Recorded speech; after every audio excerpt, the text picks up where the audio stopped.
We're back. Instigating. We are. Lot to touch on, man. I keep refreshing. I hear the Tucker news is coming any minute.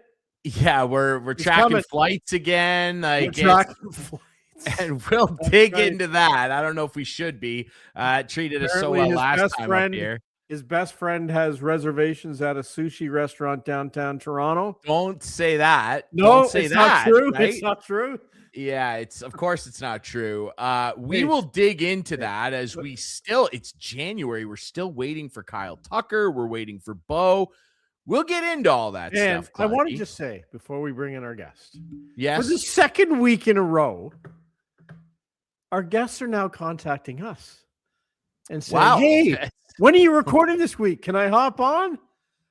I love that. Unbelievable stuff. And there he is. He needed to be on the show. There he is from madsports.com. Bronx is burning, former fan man, right? Our buddy Mike Damergis. Proudly a former fan man. And this is the second week in a row. Last week we had Gentili and Stellick on. We should have had Damergis last week. I mean, come on. Do you remember the time we had the Tim Hortons race?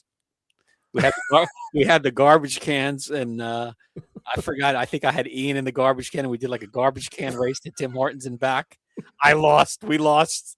We spilled out and going into the control room. I must have been away that day.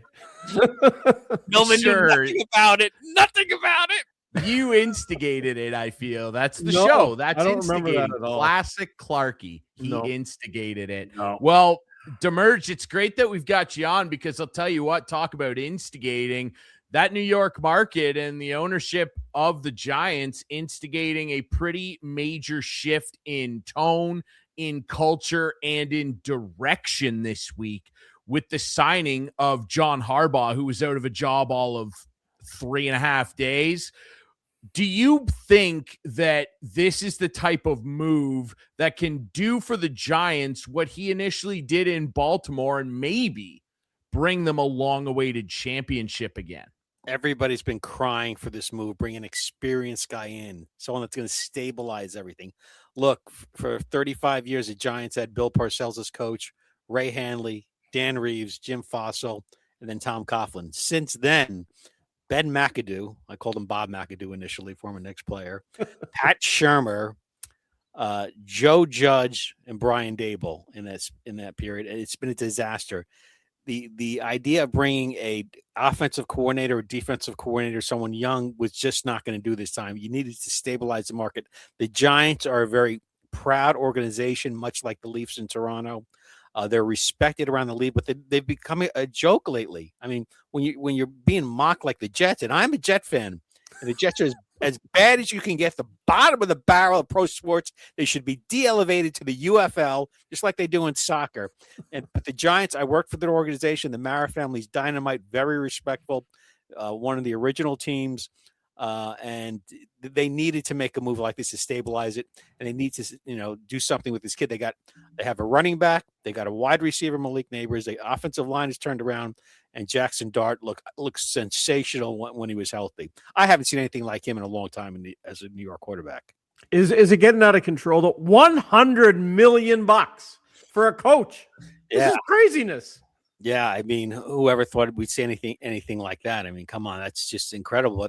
But it's the NFL. I mean, the streaming that goes on, the money that goes on. I mean, the Bears playoff game, no doubt, was on Prime. People, had to rush and figure out that. I was actually staying in a hotel down in Florida, and they were not carrying the game. And I said to them, "How come you're not carrying the game in the hotel?" And they said to me, "It cost them $25,000 that Prime would charge up because they have to." They have to give a Prime access to every hotel room. I said, I just want to watch the game. So I wound up watching the game on my computer. So that was it. The money is coming in from every orifice of Roger Goodell. It's all coming in. He's just making money hand over fist. Yeah. He certainly is, and so is John Harbaugh. And I mean, you're right, Clarkey. It's insane numbers, but honestly, like given the market and given the stature that he has established, Super Bowl championship back with those 2012 Ravens, I do think that he's walking into a situation that a guy like him, Mike, can easily get a grip of and really turn around. You already mentioned the offensive talent. Cam Scatterbo, before he got hurt, was really lighting it up on the ground. He's a Wolverine out there. Jackson Dart is as mobile and dangerous a quarterback as you're going to see in terms of his ability to escape the pocket. And Malik Neighbors, I mean, let's give them their credit. They ran into some serious injury trouble throughout the year, with Neighbors going down early in the season too. What a talent he is. I wonder on the other side of things, because that's obviously a giant, culture shifting move, like I said, for the Giants. I don't want to do this to you too early, but let's talk about your Jets. Like, on the other side of the paradigm here, like, you have a paper bag over my head. A lot of green behind you, buddy. Yeah. Hey, bud, I got to tell you, have they ever turned into an absolute bath mat? It's incredible what's happened to this team. What do they need to do to fix this? I don't know anymore. I don't know how you bring a guy like Aaron Glenn is. I mean, the Bears get Ben Johnson, and he looks like the mad scientist genius. And the Jets are left with Red Fox, as far as I'm concerned. The guy can't hold a press conference, doesn't announce who the starting quarterback is, spars with the media, and you're 3-14, and you're mocking the media. I don't know how this guy wasn't fired. I just think they didn't know who else to get another hack in here. I guess that's it. You're going to look at me. You're telling me you think Justin Fields could be your quarterback? I mean, the owner finally came out and said, "Can we get a guy that can complete a pass? Are you kidding me?" I mean, the decision they made to make a move, to move on from Sam Darnold, so 8 years ago, was the biggest mistake they made, because that led to the drafting of Zach Wilson, that led to the bringing of Aaron Rodgers, and that led to Justin Fields. They should have stuck with Sam Darnold. Robert Saleh wanted to. Joe McDonald did not, the GM of the time. And Saleh looked like he was right, and he was rushed out of town mid-season last year. Yeah, it's crazy stuff. And I mean, hindsight's 2020. Sam Darnold is a glowing example of that right now. And we'll talk about him and his team in a second here. But you're right. It's a laundry list for the Jets. And I don't know, maybe the owner can ask his sons what they've been up to on Madden lately, and they can give him some direction on what to do. I don't know. Where are all the former Jet coaches? Where's Richie Kotite? Where's Adam Gase? Where's Joe Douglas? Where's what's his, Mike McCagnon, the other former GM? They all go on to nowhere. They fall into this abyss. It's like kind of like the Yankee players that they thought were going to be superstars. Miguel Andujar was going to be a superstar. Gary Sanchez was going to be a superstar. Greg Bird was going to be a superstar. Clint Frazier going to be a superstar. They fall off to this abyss into nowhere. I mean, I just don't know. And I don't know what Douglas was thinking, as far as thinking that Zach Wilson, he said Zach Wilson had the best combine he's ever seen. So you kick Sam Darnold out, you bring in Zach Wilson, and meanwhile you could have had other draft picks in the place and stuck your way with Darnold. I don't think Darnold is a be-all to end-all. I think he's good enough to get a team to the playoffs, but I don't know about going to Super Bowl. And now he's hurt too for Seattle. It's oblique. It must be tough. Just to change topics a little, we'll get back to this, but it must be tough to be a New York sports fan. It sucks. You got you got the Giants and Jets gone. You got the Rangers, who are just on fire. You got the Devils, who aren't great. You got the Islanders, I guess. They're in the playoff spot, I think. They're overachieving. Yep. You got the Knicks, I guess, playing okay. You got the Nets sucking. Like, it can't be fun there, man. Come up to the Great White North. The Leafs are on a roll. Well, I remember the days when the Raptors were on fire back in the late 90s. That was exciting. Hey, they won a championship not long ago. Yeah, they did that. Eric Smith was a play-by-play. I remember him as still is, buddy. Producer. Absolutely. You still is. And we talk, and you listen to sports radio in New York, and a lot of changes have happened in sports radio in New York. I don't know how it's been going on up there. But you have to admit, when a team is playing well, it's so much easier to come to work. And I think as a fan, when you keep getting beat up, I don't want to hear about the Jets anymore. I don't want to read about the Jets. People ask me to do podcasts about the Jets. I don't want to talk about the Jets. I want to pretend they don't exist. When a team's good, it's the excitement. I mean, the excitement that Jackson Dart and Scatterboo brought in last year was I've never seen anything like it. All my time watching professional New York football, I nothing. I mean, the sack exchange was great with the Jets in the 80s, but the Giants were always boring on offense. I mean, Phil Simms was good. He was solid. but and then Eli Manning, had his moments. I mean, he did have 2 Super Bowls, but Eli was kind of like could be good Eli and bad Eli at times. He didn't have that excitement that Jackson Dart brought to the table this past year. It was exciting with him and Scatterbo. Yeah, 100%. Eli could never be, accused of being an explosive player in the way that Dart certainly looks like he can be for a long time, health given, which hopefully is the case. I want to stick in New York State for just a second because it's not all doom and gloom in the great state of New York. It is in the city limits, but not the state. And that's because of the Buffalo Bills. And the Bills, the Canadian team. The Canadian team. Let's set aside what the Sabres have been up to lately. That's a whole other wagon over there. There's a team that's actually on a roll, Clarkey. But we're talking about the Bills here.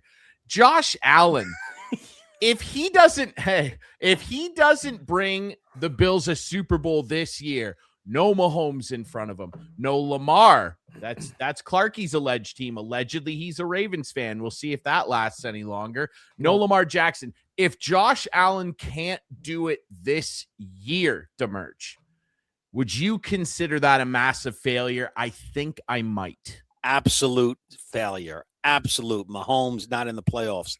Lamar not in the playoffs. Injured this year. The path is there. Unfortunately, I mean, look who you're going against in the first round. You're going against a Sean Payton team that somehow this team sucked a couple of years ago, but you bring in a good coach who knows what he's doing, and they are 14-3. The Denver Broncos are 14-3 with Bo Nix. I'm not talking Bo Derek. I'm talking Bo Nix. The Buffalo Bills have to get this done. They were lucky that they got it at Jacksonville with the win.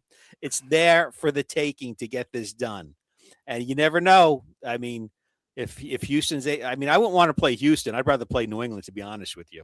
I mean, the Texans looked really, really good. But, yeah, Josh Allen has to get to the Super Bowl this year. Has to. And whether they can win it or not, that remains to be seen. Well, I think that he might end up having to go through Foxborough to get there because I think the Patriots are going to beat the Texans. I mean, as good as that defense is, New England's is really good, and their offense is insanely superior to Houston's, who made a very ancient-looking Aaron Rodgers look like he's ancient.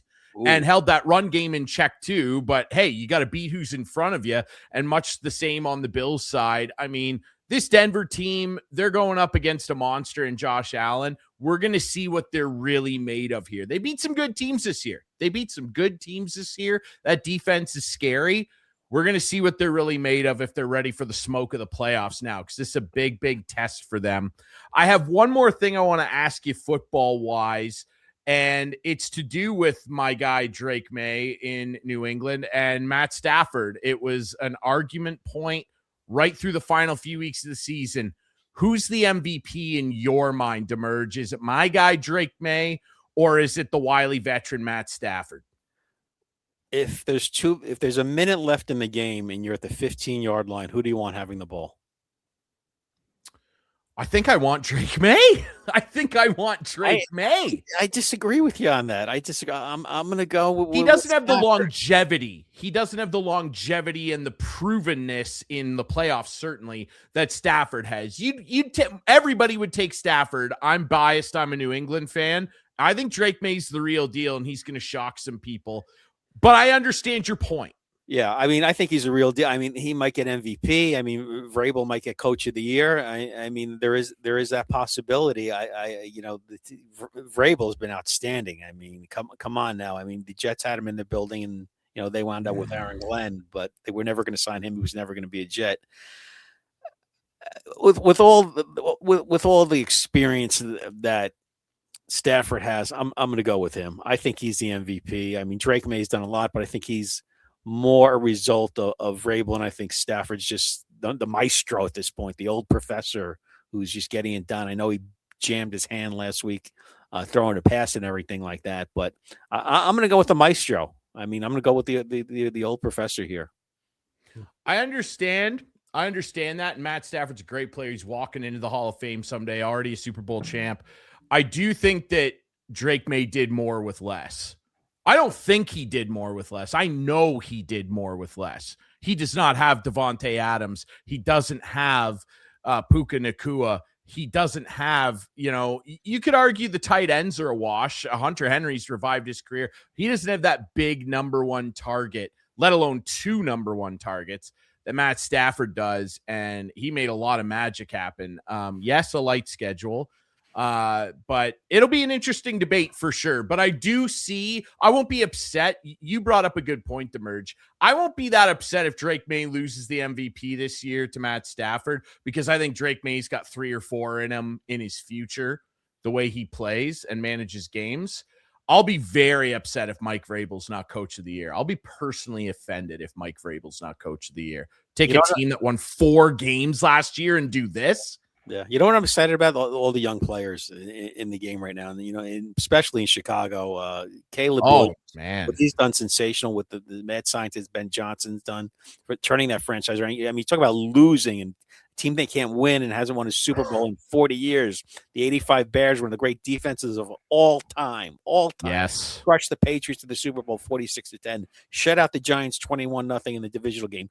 Blanked the Rams 24-0 in the NFC Championship. Shut down Eric Dickerson, despite Dickerson wearing like an aqua or scuba suit because it was so cold in Chicago. They are star for a championship, much the way the Leafs are star for a championship in Toronto. The same way, the city of Chicago deserves it. They deserve a championship more than anything else. Go Bears! Go Bears! Great fans. Go Great Bears! Fans. My new team. Let's go right now. No, Clarkey, you're not doing that. They are my new team. No, I don't they're my new accept team. that. Go Bears! I don't accept that. That's gutless. They're sure stuff, to lose dude. now. Yeah, My other 2 didn't even make the You're a playoffs. cooler. I You're picked a the cooler. Ravens and the Lions this year. Yeah, it didn't Not go good. well for you, my son. Not good. That's a tough one for you. It Listen, was. Damergis, we got to talk about what's been going on in the baseball world. Obviously, I know that's your number one passion. You're a diehard Yankees guy. Do we have What an have you update, thought of Jerry? their- Do we have an update?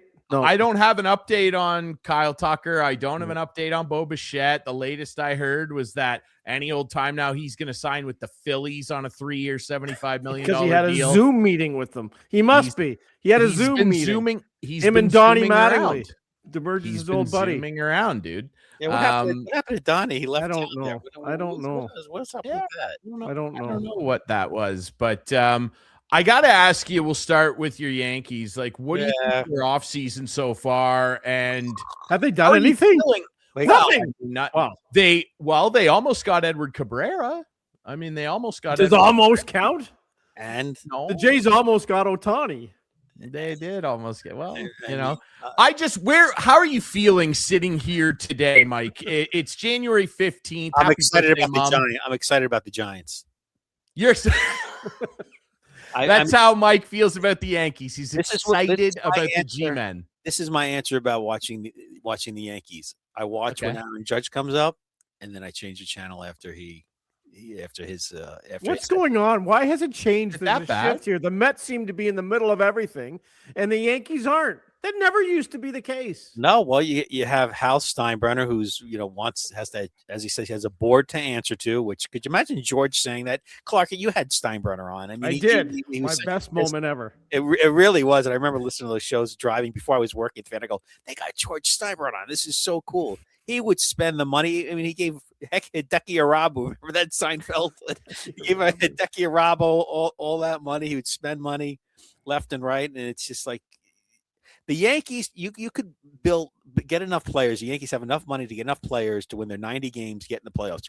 But look what the Yankees missed last year. They missed Soto, not during the season. They missed him in the postseason. Mm-hmm. And by not getting impact players, they are not going to make a World Series. Sure, the pitching is going to be strong this year with what they have as long as everybody comes back healthy. But the offense is just blah. Blah. Mm-hmm. It's nothing. It's dry toast. What do they need to do to change that? Like, who should they go after? Because, everybody's waiting to see what pops in Arizona after they made a very strange move in bringing in Nolan Arenado. And now everybody's just waiting for the pink slip for Marte, who is, I think, one of the best infielders in baseball. And of course, he plays a similar position to Jazz, but you move Jazz somewhere else. Would you want the Yankees to maybe go get him? The rumor's always been that Boston is hot to trot to get Marte. Would you want the Yankees to go get him, or who are you looking at that you're like, I'd love for them to get that guy?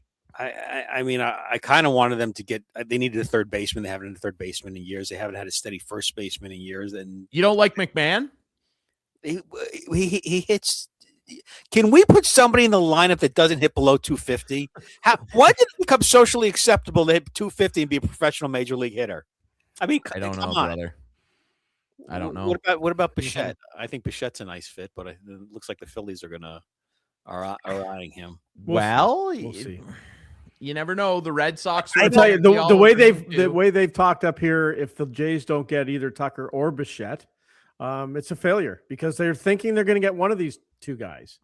You know, they've had a good offseason. Just ask Drury. I mean, if you're Tucker, you got to ask yourself, where do I want to hit? Do I want to hit in the city field where it's what is not a hitter friendly, or do I want to go to hitter friendly park like Toronto?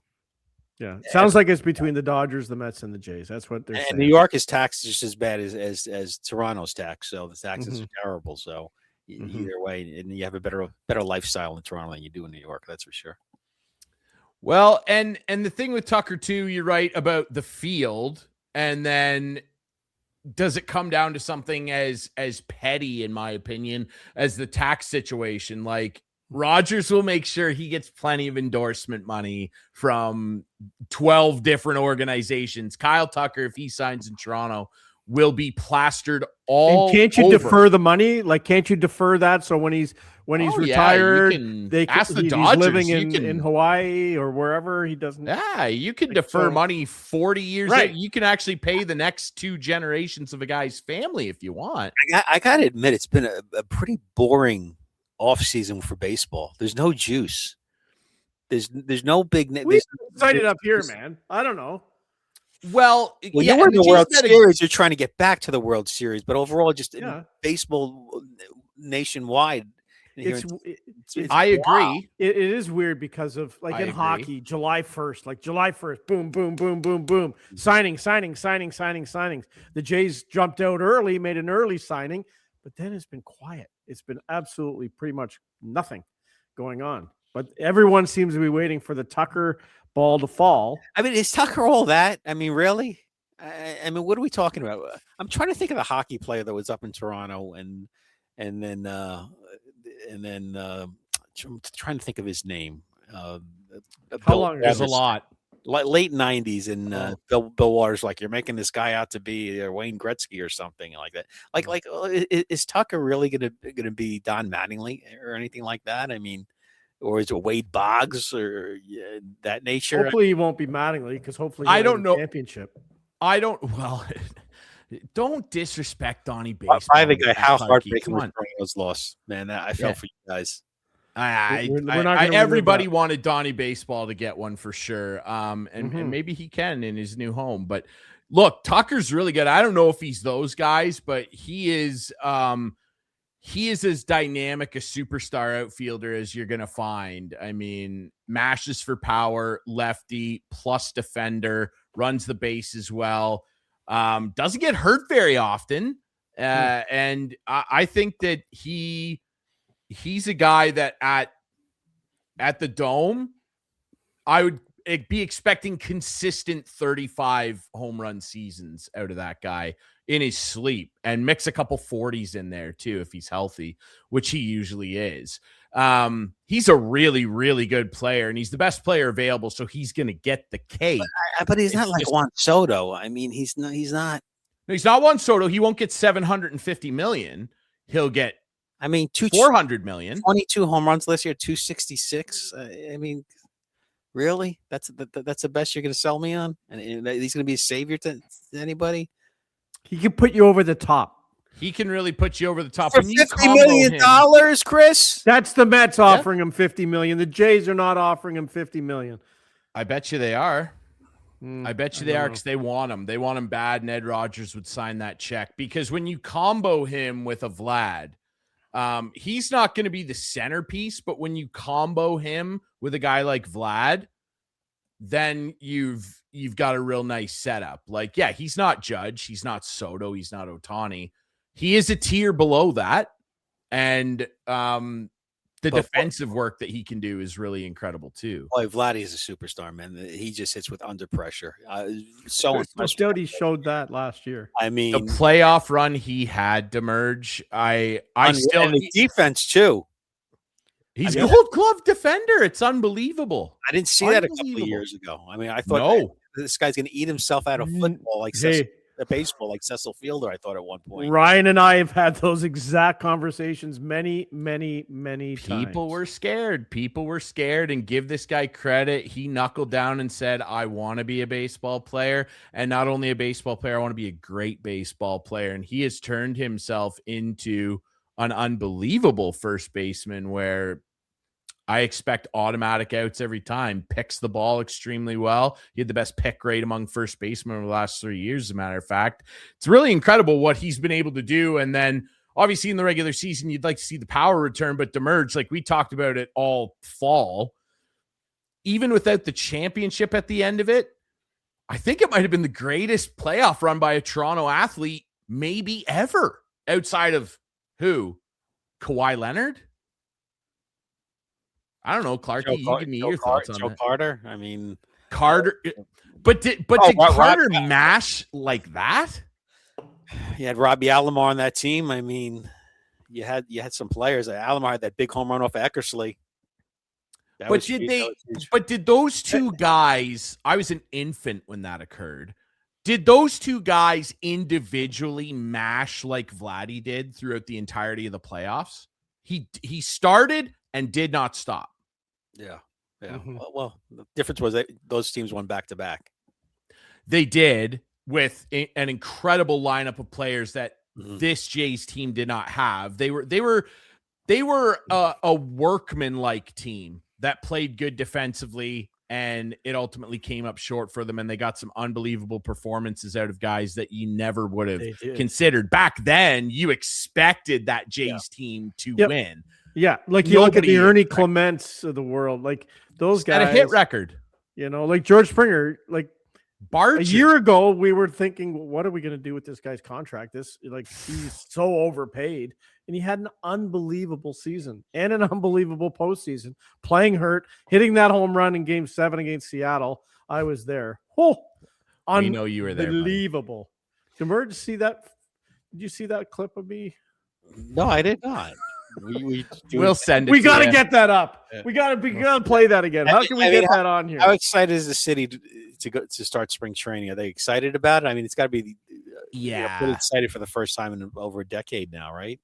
There's a lot of buzz heading into spring training, which there wasn't last year. Let's just be frank. And I mean, and Clarkey, you bring up a good point. Springer was at the center of that. Like, he showed up in spring training, and I think what he hit, like he hit under 100 in spring training, and people were like, "Oh, geez, what are we in for?" And then him and the team managed to put together something pretty magical. Yeah, the excitement up here is pretty intense, I would say. Do you have it there, Clark? Let's show it. Here we go. Watch this. This is me.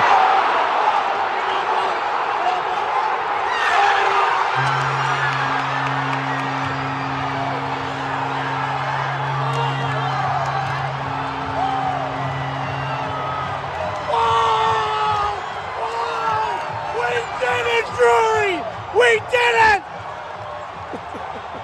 That's awesome. I'm not going to lie to you. Isn't that unbelievable? That is great. That was a moment I will never forget. One of the best nights ever. Like, I almost went through my ceiling, like jumping off the couch. And then Clarkey sent me that. And I'm not going to lie to you, for like a week. I don't think I've ever told you this, Clarkey. For like a week after that, that was my alarm clock. That's awesome. You were my alarm clock going, "We did it, Drury." I woke up to that for like a week, and then they lost, and I was sad, and I had to turn it off. If they had won that World Series, that would probably still be my alarm clock. It was just, we missed a bit of magic at the end there. It was unbelievable. One of the all-time videos that I've ever been sent. If I was at Game 7, we probably would have won. Of the World Series. Were you at the Fan in '93 when they won? Yeah, of course. What was it like producing back then? For Unbelievable. We started an all sports radio station in September of '92. The Jays win a month later and then win next year. And the Leafs are on fire and should have won a cup that year. It was amazing. Yeah. And then the strike. They should have. And then the strike. And then the strike, man. Yeah. The strike. Speaking of strikes, I don't mean to be a Debbie Downer here. Are you worried about another potential strike action coming up with baseball with the upcoming labor dispute that's on the horizon here? And, you know, that dirty word that no one likes, salary cap, like it's still floating around. Are you worried that we might lose some baseball in the next couple of years here, Mike? I can't stomach it. I think that would be a huge mistake. I know a couple of years ago there was issues during the strike, during the COVID year coming back. There was questions about, you know, how many games we're going to play and a player is going to accept this or that. I mean, people I don't think have the stomach for athletes that are so detached from reality that people have to decide whether they go to CVS or buy food. That if they go on strike, you know, that if they go on strike, people are going to lose interest, because I think people are tired of that. While they love their teams, there's a sense of, you know, things are serious in the world. You know, people can't pay for things. I think if there's any sense of a strike, that'd be a death blow to baseball, because people can't relate to these players anymore. It's just unrelated. I mean, $50 million we're talking for Tucker. I mean, think about that. John Harbaugh is going to get $20 million a year. It's just unrelatable here.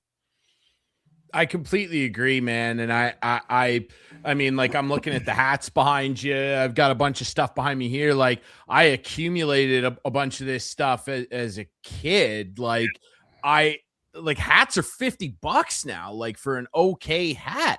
It's $50. And like, you sit there as an average Joe and go, well, am I going to drop $50 on this hat, or am I going to buy some salads so I can eat for the week? Like, look, I agree with you, Mike. I don't think it's being melodramatic in the world we're living in to say something like that. Like, I completely agree. Like, I don't relate to these guys. Like, the hockey players maybe a little more, but like, even still, I think there does need to be a hard salary cap and a hard basement too.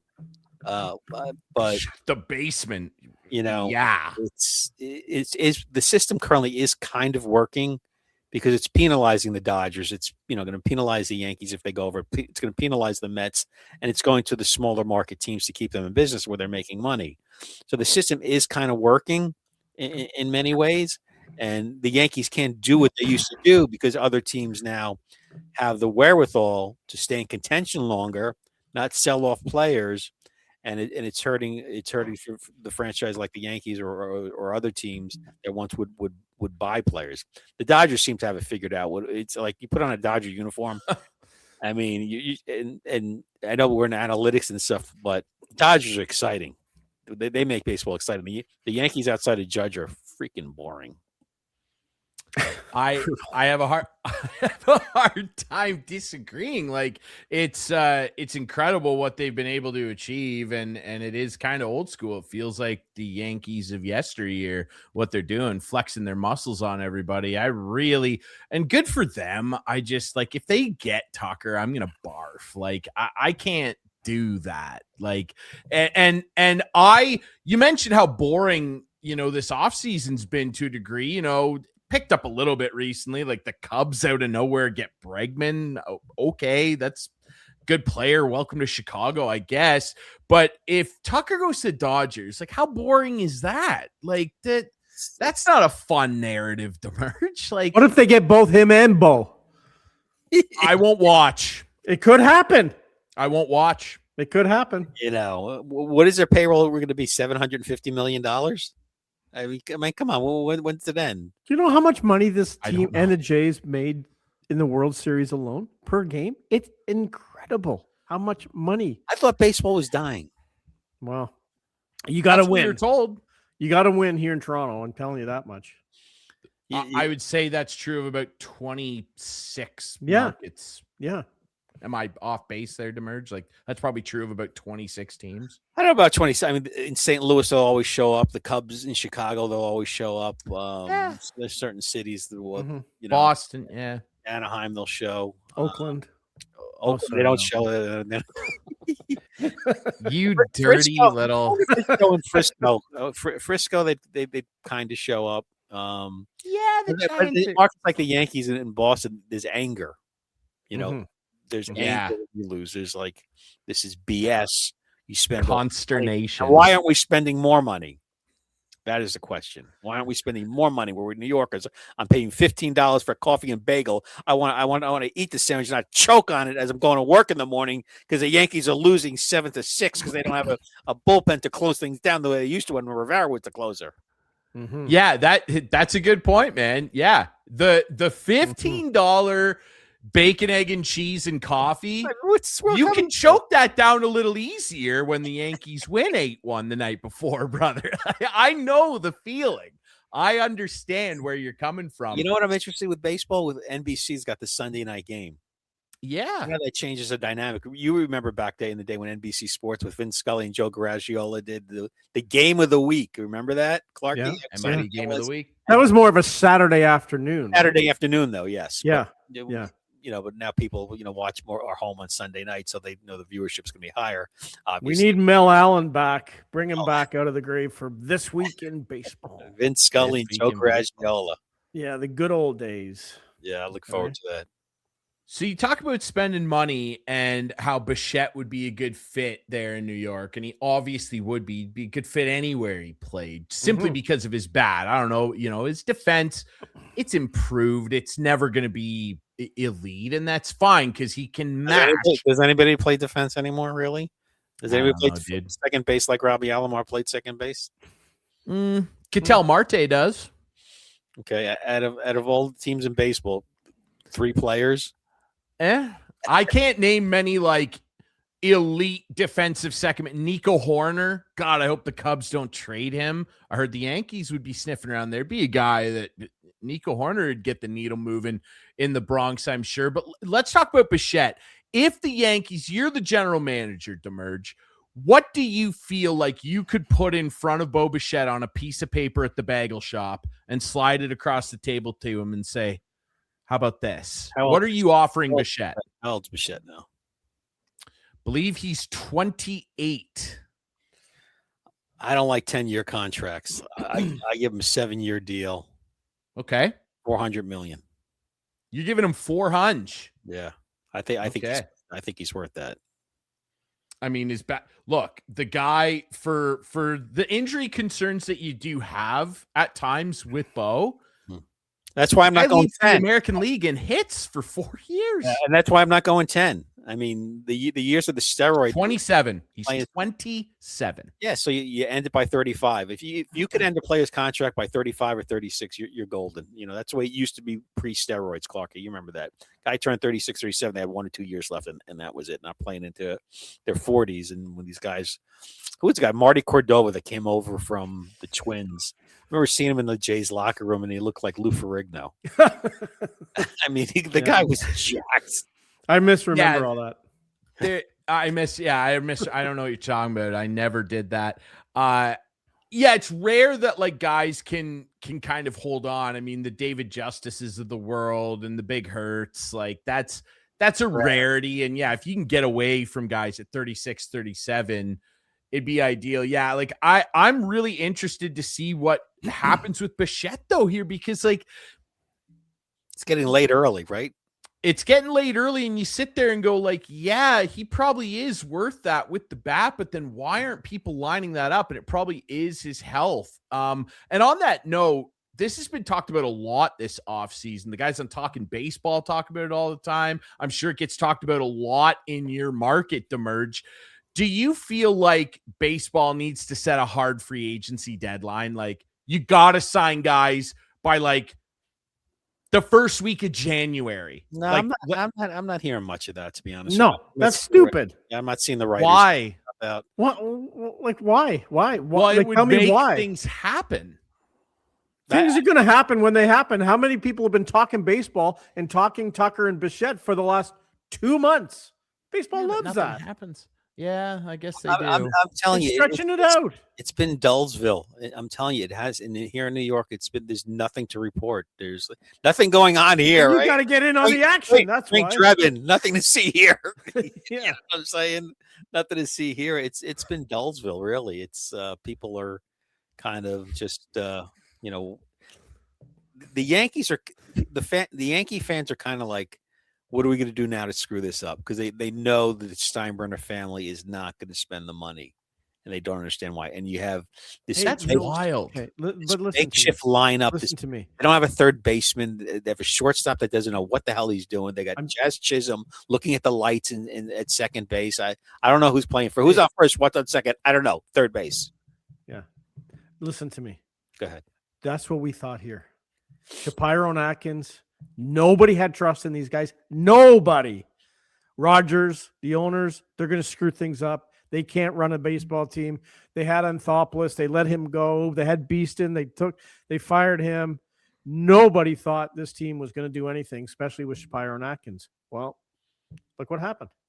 You never know. That's all I'm saying. You never know. You know, I like what the Jays did, and it makes common sense that other teams should do. Let's get the children of former major leaguers and draft them.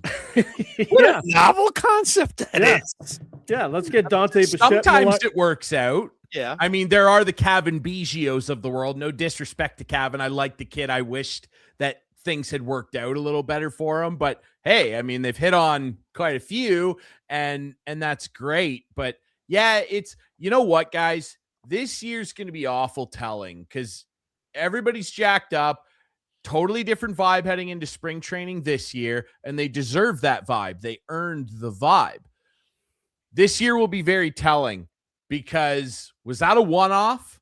Are these guys, some of these young guys that they were able to spray all over the field, Barger and Clement and Lucas, who, to be fair, is not very young himself, but these guys that they were able to plug through at the lineup, was that a one-off for all of them? Or can a few of them maintain not necessarily the career years that a lot of them had, but just maintain a level that gets the Jays back into the postseason? Because that's what I'm scared of. Yeah. I mean, the A's did it in the early 70s, winning 3 in a row. Then the Reds in 75, 76, pretty much the same team.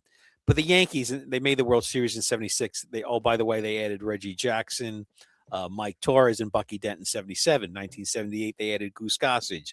1981, they added Dave Winfield. So the Yankees always added the big sluggers in here. It's very difficult to just be complacent, and unless you have a really, really young team like the A's were, that came out with Reggie and Catfish and Vida, Sal Bando, Joe Rudy, Bill North, Bert Campaneris, Gene Tennis, and the likes like that. And the gosh, the Big Red Machine, Bench, Rose, Griffey on that team, Foster on that team. So many players. Joe Morgan, Dave Concepcion. I mean, you name it. It's hard. It's especially in this day and age. You really need to add on if you want to be competitive again. 100%. Who's your best? And Who's your favorite Yankee of all time, Damergis? I mean, Reggie, because obviously the 3 home runs being a little kid. But the first one that really got was Catfish Hunter. You know, I remember him signing with the Yankees, and I tried to beat him with the hair sticking out the side. And a funny story: I had an uncle that was a police officer at Yankee Stadium, and he got me on the field with Catfish, and I was 10 years old, and he like lifted me up over the side. And I met Catfish, and he shook his hand, and I was like, "Oh, what, Catfish?" Wow. I mean, I love Catfish. 20-game winner, 5 years in a row, 224 career wins. Legend. I know you didn't ask me, but do you know who my favorite Blue Jay was of all time? And it's not a guy who's like Dave Steve. No. Yeah, I'm saying because he's my worst. He's my least favorite. Cliff Johnson. Remember Cliff Johnson? Oh, he beat up Rich Gossage, broke his thumb. There you go. That's not the reason, but Cliff Johnson was just the guy who, like, he set the record when he was with the Jays for pinch hit home runs.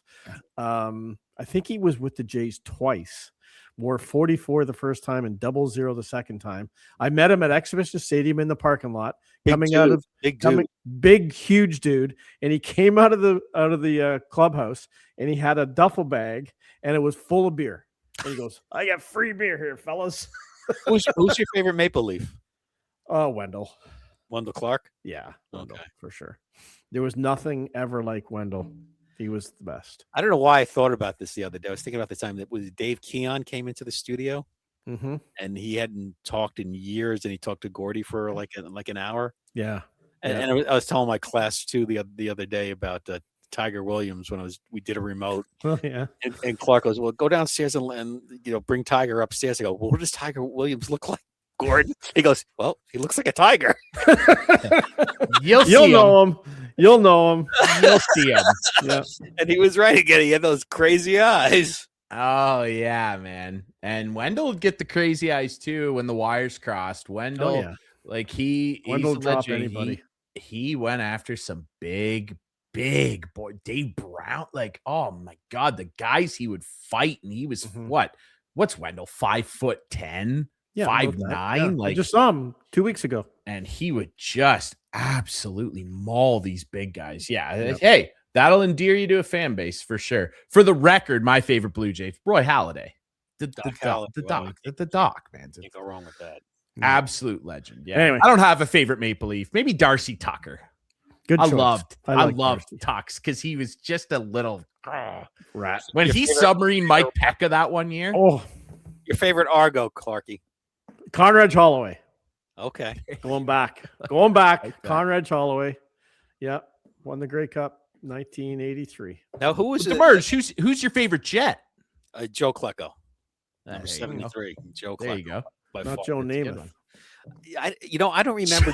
I remember Joe when he was getting sacked as a Rams quarterback. And he was just on his back all the time. I remember Joe coming on to the sideline reporters. Yes, Susie Colbert. That's right. Yeah, Joe. I don't care about the game. I just want to kiss you. Joe. Broadway Joe. Joe was struggling on that particular night. Well, Klecko made the Hall of Fame, and then I love Mark Gastineau too as well. Yeah, and I always say Gastineau doesn't get the due he is. I don't know that he deserves. And I don't know if you saw the documentary, the 30 on 30 on the Sack Exchange. In 107 starts, he played in 137 games, but 107 starts. You know how many sacks Gastineau has? 107 and a half. Wow. Oh, yeah. That's a sack every start, and you're not in the And he got screwed out of the record, right? And he got screwed out of the record when Favre laid down and Strahan sacked him. Brett. He had the record at 22. I was thinking that Tom Brady's doing that new Pizza Hut commercial, then he gets sacked by the grandma.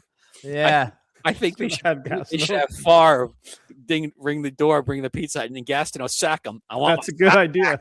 Gastineau got his sack back. Yeah, it would be a he great probably idea. Would actually hit him though. It would be a great idea if Brett wasn't in some serious personal trouble. I don't think he'll be in a commercial anytime soon, but it would be a good idea. Yeah, did you see that documentary about with Jen Sturger on Favre? It was just kind of weird. It was kind of. It's more about Sturgeon in a lot of ways. It wasn't stuff good. Like, not a good situation for Brett. Yeah. Well, all right, Emerge. I hope that the situation with your Yankees improves. It's not. It's gonna suck. Okay. I'll say this then. I at least hope the bacon, egg, and cheeses are good for you. I can't have bacon, egg, and cheese. I've got a heart condition. What are we talking here? A little cream cheese? No cream cheese. You're talking Cheerios and not the sweet one with fruit, skim milk. Okay, now you're starting to depress me, Demerge. Okay. Well, I wish you good health then, and I hope that Garrett Cole wins the Cy Young for you. How's that? I'm not going to hold my breath. Okay, brother. Don't hold your breath. All right, Demerge. Thanks so much for doing this, brother. Peace out. See you, buddy. Bye-bye. Take it easy. There's Demergis, Mike Damergis, Mad Dog. I wanted to dive into the Rangers with them, but that's fine. We'll do that another time. I'm kidding. Well, I mean, I don't know. You want to talk about that? Chris? No. Like they were down 6-0 to Ottawa on Wednesday night. Man, yeah, the Ranger. We're gonna have to have our buddy Laz on right before we jumped on here. You of course host the Blue Crew podcast, Johnny Lazarus, the NHL Network, and Morning Cup of Hockey. Pardon me, all that great stuff. Yeah, we'll get him. He's not happy. No, we'll have Laz on. What about the Leafs? Now you gave him a little shot saying that they weren't hot. How can you say they're not hot? No, they picked up like a nice little run for them. 10 games in a row without a loss. They beat the Colorado Avalanche. They did. Easily the most impressive win of this season and maybe over the last calendar year.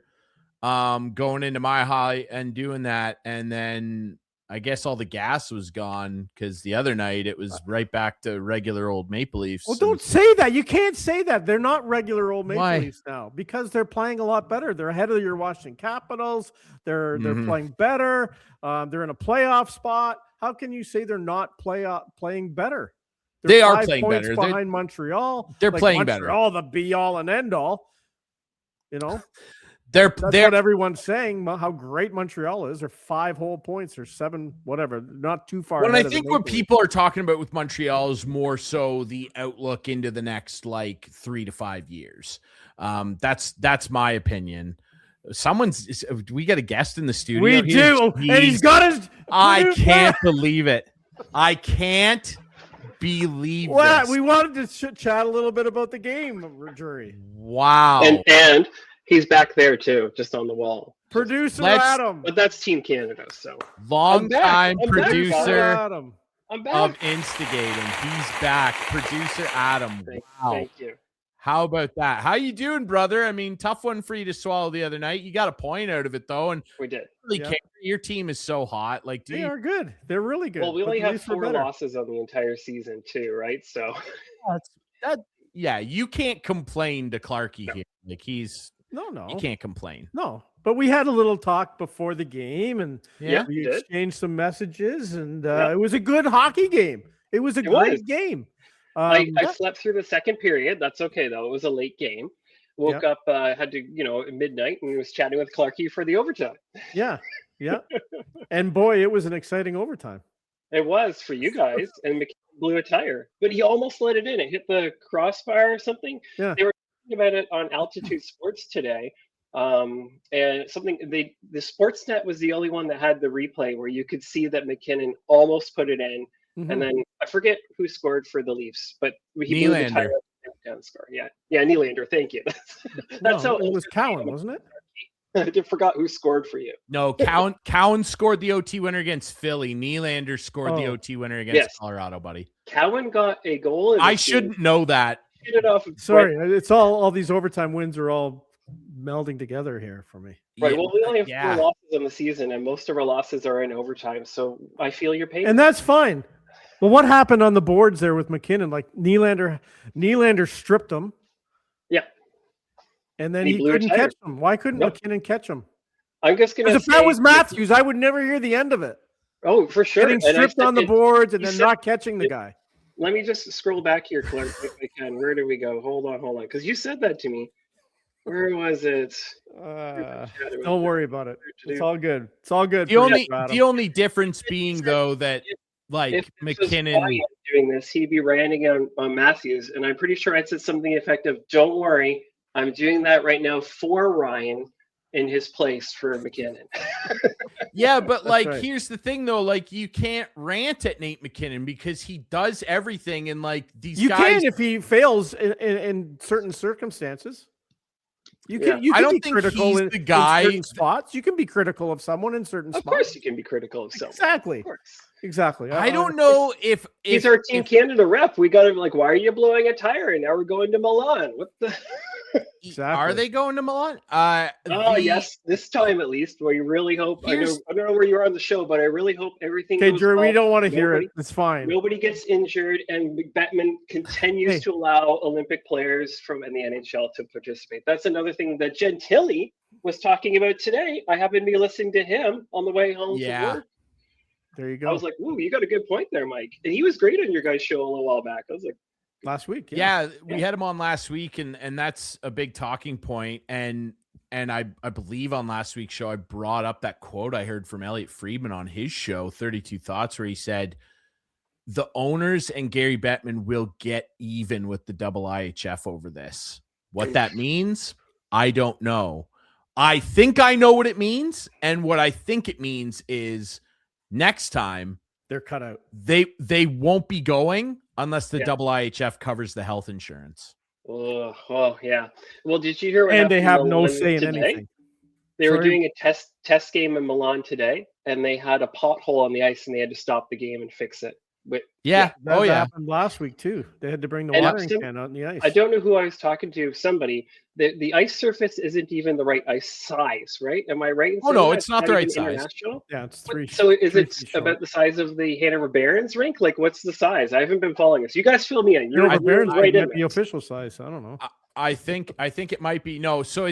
It's 3 feet shorter, 3.67 feet shorter, or something like that, than an NHL rink, and I think it's slightly narrower too. No, yes, it's a mess. No, I don't think it's narrower. It's a mess, yeah. So it's not narrower. I thought. I don't think so. I thought it was actually the neutral wider. zone looks unbelievably goofy. Yeah. Like it was the same. It's the same size. I listen a lot to Altitude Radio now because we're in the modern era. I could just get them on streaming. They're great, but they were talking about how it's going to be much less of a finesse game, possibly, and more of a hitting and bruising Olympics because the ice is shorter and smaller. We'll see. Yeah. Thank God Tom Wilson's going to be there. That's right. Right for Team Canada, your boy Tommy. That'll be good. Yeah. I actually. I haven't even heard this, but my Taves, Devin, is he back? Is he going? I know he's injured right now. I'm semi in and out of the loop every once in a while. They haven't announced a replacement for him. They're optimistic he's going to play. That's good. That was the last thing I heard. I don't know that the situation is going to be the same for Bo Horvat, unfortunately, but they haven't announced any contingency yet. So we'll see, but it'll definitely be interesting. And I mean, your Avs are going to be well represented there, obviously. Kervant is going for his country too from the Avs. So I think we have 4 or 5 Olympic players from my team. I think you got the 3 Canadians and then a few others that are going to Sweden. There's definitely some teams that are loaded up. Like Vegas has a whole slew of teams. They do. Too. Yeah, they sure do, Clarkey. Yeah. Oh, and Natchez will be be going as well. Yep, Natchez is going too. He's been hot for us on the Avalanche. That's our problem with our team they were saying like, you know what? We're glad the Leafs terminated our point streak because now they will stop asking questions about it and we could just move on. So we're looking at a positive, Clarkey. What a luxury. I'm looking at a positive too. You must admit the Leafs are playing a lot better lately, right, Adam? I would admit that. I don't know where you've been on the show, but I will certainly, after watching that game, they are playing better. That was a great hockey game. It was. They are playing better. It was a good hockey game. It was a very good hockey game. Fun to watch. And but you know what, Clarkey? Before we still hold a point streak at home. You might have broken our home win streak, but we still are on a point streak from the very start of the season for home. Oh, I know. You haven't lost. Game winning streak started in October. I get it. In October. And all the teams that win the President's Trophy obviously go on to win the Stanley Cup. So it's going to be a lot. But the year the Avs won the Stanley Cup, they were in the dumps, like your Leafs kind of. At that time, they were thinking they were never going to make the Stanley Cup. They came back from Christmas and they didn't lose a game between January and March. Literally every single game they played that season from January to March, they won. Whether it was home, on the road, overtime. They didn't get an overtime loss. They didn't get a loss for those 2 months. That propelled them from basement to top right away, and then they just never looked back.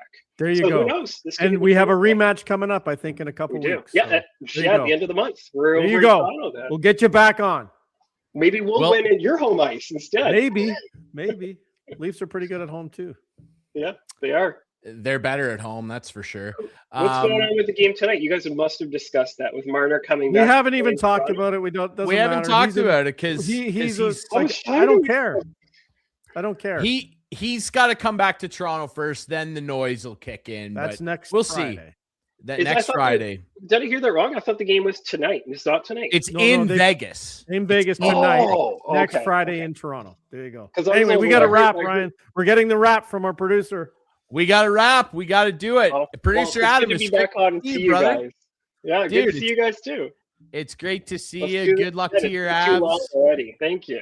Absolutely, buddy. Well, we appreciate you jumping on. We appreciate our buddy Mike Damergis. We appreciate all of you for continuing to listen, download, watch, stream on all your favorite podcast apps, YouTube, and of course with our friends at Rogers TV. That's Clarkey. I'm Drury. We'll be back next week with more instigating.